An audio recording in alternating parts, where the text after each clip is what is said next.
BSF में जवानों की वर्किंग आवर्स पर वहीं से रिटायर्ड एडीजी एसके सूद कहते हैं, कोई ऐसा फिक्स टाइमिंग नहीं है बॉर्डर पे, क्योंकि बॉर्डर पे तो 24 घंटे विजिल चाहिए। ये तो हुई एक बात, कुछ कहानी सी, लेकिन इसके साथ साथ सच कुछ और भी है। पहला सच, थोड़े दिन पहले जंगल में थे और अब तपती रेत पर।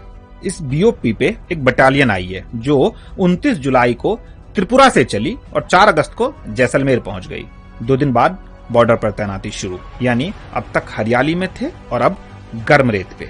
बॉडी एडजस्टमेंट के लिए कोई वक्त नहीं। बीएसएफ एक्ट के मुताबिक शिफ्टिंग से पहले 1 महीने की प्री इंडक्शन ट्रेनिंग जरूरी है। दूसरा सच, 3 साल में ट्रांसफर का नियम, लेकिन हर बार चैलेंजिंग एरिया। कई बार ऐसा होता है कि 3 साल चैलेंजिंग एरिया में रहे और फिर अगले 3 साल उसी तरह के इलाके में पोस्टिंग कर दी गई, यानी परिवार के साथ दूरी बनी की बनी रह गई। नियम ही ऐसा है। एक यूनिट के पास सिर्फ 14% फैमिली अकोमोडेशन का ऑथराइजेशन है, यानी बाकी जवान परिवार नहीं रख सकते। तीसरा सच, सिपाही के तौर पर आए तो 20 साल तक सिपाही ही बने रहेंगे।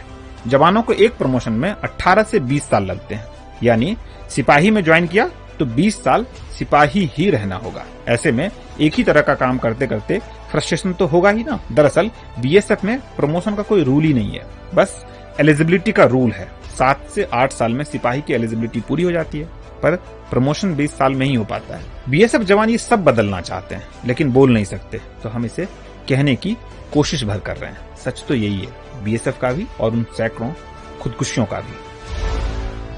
क्योंकि सच करीब से दिखता है।